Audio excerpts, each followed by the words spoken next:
kulanti wacan wanaagsan daawadayaal ku soo dhawaada falanqeynteena caawa waxaan ku falanqeyn doonaa xaaladda degmada Jalalaqsi ee gobolka Hiiraan iyo wada hadaladii u dhaxeeyay labada maleeshiya beeleed ee ku dagaalamay degmadaasi ayaa waxa lagu soo waramayaa inay wali ka socdaan degmada Jalalaqsi ee gobolka Hiiraan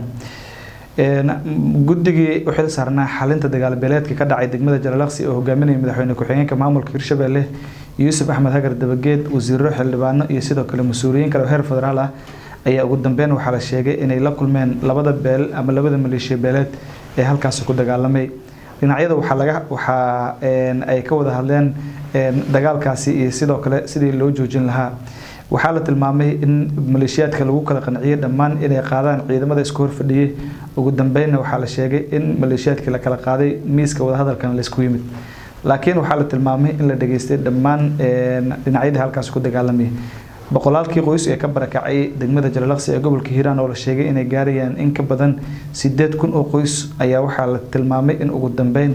ay degmadaasi ay dib ugu laabteen intooda badan maanta guriyaha ayaa loo fasaxay dadka qaarkood inay soo arkaan maadaama rasaas badan iyo sidoo kale gubitaan qaarkood ay la kulmeen dadka qaarkood ayaa dib ugu laabtay guriyihii iyagoona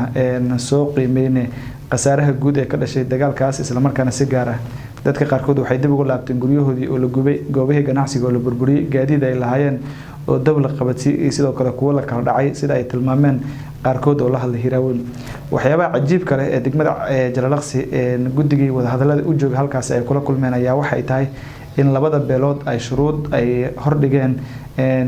dhinacyada halkaas xalinaya xiisada marka hore waxay soo dhaweeyeen in la wada hadlo wixii ka dhacay degmada Jalalaqsi ay ahaayeen wax laga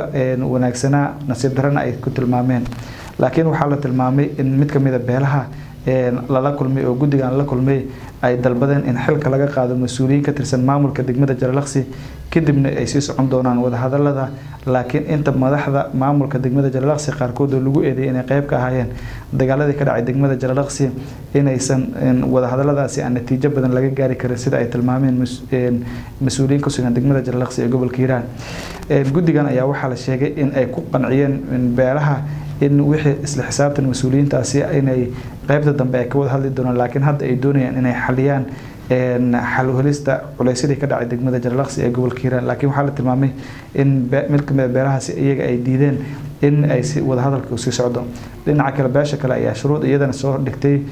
miiska soo saartay waxaana ay tilmaamtay in ciidamada Djibouti ee ku sugan degmada Jalalaqsi ee gobolka Hiiraan ay qayb ka ahaayeen dagaaladii ka dhacay degmada Jalalaqsi taasi oo ugu dambeyn guriyo badan lagu gubay iyagana waxay dalbadeen in lala xisaabtamo marka hore kadib ciidamada Djibouti kadibna wada hadalada ay sii socdaan sida ay tilmaameen qaar ka mid ah dadka ku nool degmada Jalalaqsi oo la hadlay warbaahinta HMC labada dhinac waxay u muuqataa in markan ay soo dhigeen shuruudo cusub si aysan u sii socon wada hadalada nabadda loogu raadinayay xal u helista dagaaladii ka dhacay degmada Jalalaqsi ee gobolka Hiiraan mas'uuliyiinta maamulka Hirshabelle iyo kuwa dawladda federaalka Soomaaliya ka socday waxay codsadeen in dagaalkan xal u helistiisa shuruudaha laga dhaafo wax walbana wada hadal lagu dhameeyo waxa ay codsadeen marka hore in laga hadlo dagaaladii ka dhacay degmada Jalalaqsi qasaarihii dhimashada dhaawaca guriyihii la gubay isla markaana eedeymaha kale ee dadka loo haysto in meel la iska dhigo oo qaybaha dambe wada hadalada markay soo gabagabaan kadib ay ka wada hadli doonaan madaxda kala duwan Hirshabelle waxa ay ballan qaaday inay la xisaabtami doonto mas'uul kasta oo ku lug lahaa dagaalka ka dhacay degmada Jalalaqsi ee gobolka Hiiraan qaarkood waxay sheegeen in ay si toos ah dagaalka uga qayb qaadanayaan mas'uuliyiintaasi oo hubkoodii iyo sidoo kale ciidanka kamid ah ay halkaas ka barbar dagaalamayeen sidoo kale waxyaabaha la isku haysto waxa kamid ah in al-shabaab mas'uuliyiinta qaarkood ee degmada Jalalaqsi ka tirsan ay tilmaameen in al-shabaab ay ka dhex dagaalamayaan degmada Jalalaqsi ee gobolka Hiiraan qaarkood dhinaca kalena iyagana waxay tilmaameen dadka in rasaas ay lahaayeen ciidamada Djibouti iyagana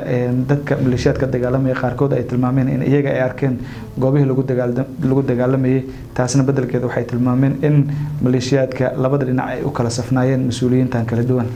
hase yeeshee waxaa la tilmaamay in dhammaan guddiga dhexdhexaadinta arrintaasi ay diideen isla markaana wada hadalka marka hore la doonayay in arrintaasi laga hadlo laakiin maleeshiyaadka waxay u muuqataa in go'aano adag ay miiska soo saareen laakiin waxa ay soo dhaweeyeen nabadda ka jirta degmada Jalalaqsi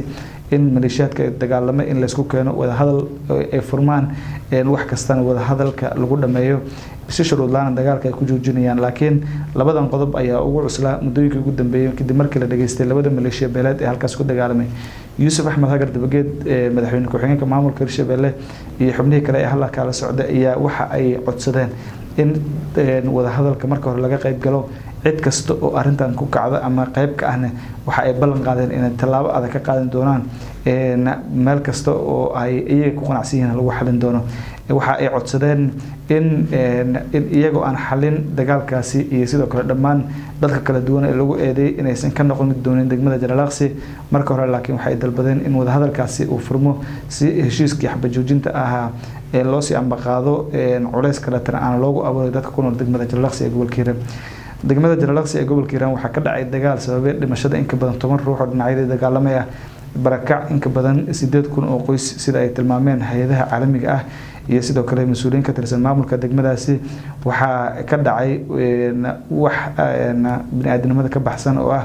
in la gubo goobo ganacsi iyo sidoo kale guryo dad masaakiin ay lahaayeen gaadiidkii ka shaqaysanayeen gaari dameero iyo mootooyin isugu jireen waxaana arintaas ay noqotay mid si weyn u abuurtay culays kala duwan madaxweyne ku-xigeenka maamulka Hirshabelle Yuusuf Axmed Hagar Dabageed ayaa loo soo diray guddi gaar ah isagoo hogaaminayay iyadoo dawladda Soomaaliya bayaano kala duwan ay soo saartay dawladda Soomaaliya waxay tilmaamtay in lala xisaabtami doono qof kasta oo ku lug lahaa horinta dagaalka ka dhacay degmada Jalalaqsi ee gobolka Hiiraan ee khasaarahaas badan dhaliyay dadka ka barakacay degmada Jalalaqsi ayaa loogu baaqay inay dib loogu soo noqdaan guryahooda iyadoona ciidamo fara badan oo militariga Soomaaliya oo ka ambabaxay degmada Buuraburde ee gobolka Hiiraan ugu dambeyn muddo 4 cisho ay ku sugan yihiin degmadaasi si ay qayb uga noqdaan joojinta xasaradaha cusub ka soo cusboonaaday degmada Jalalaqsi ee gobolka Hiiraan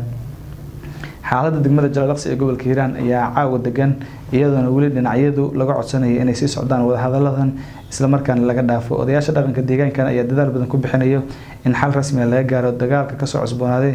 degmada Jalalaqsi ee gobolka Hiiraan oo kamid ah degmooyinka ugu waaweyn gobolka Hiiraan dadkii ka barakacay qaarkood waxay dib u laabteen degmadaas ku socodka goobaha ganacsiga ayaa dib u furmay magaalada Jalalaqsi mas'uuliyiin kala duwan ayaana ku sugan iyadoona labada dhinac maleeshiyaadka ku dagaalamay halkaasi xildhibaanadii federaalka ku matalayay in iminka ay ku sugan yihiin degmada Jalalaqsi ee gobolka Hiiraan waxaana dhinac walba laga sugayaa natiijooyinka iyo sidoo kale xal u helista culeysyada wixii warar ka soo kordho xaaladda degmada Jalalaqsi iyo wada hadallada socdo halkan oo HMC Somali TV aad ka daawan doontaan bishaaro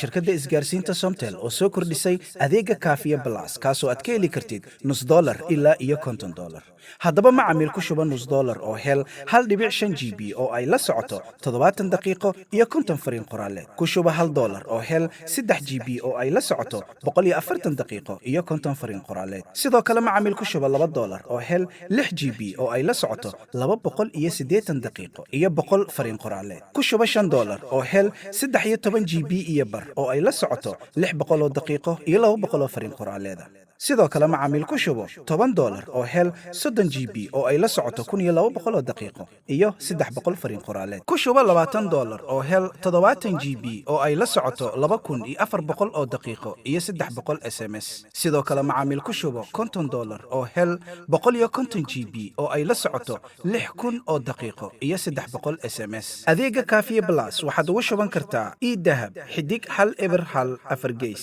airtime xidig 200 gees reseller xidig 300 gees shirkadda isgaarsiinta Somtel oo aad ka heli karto internet qiimo jaban tayo sare leh misna la isku haleyn karo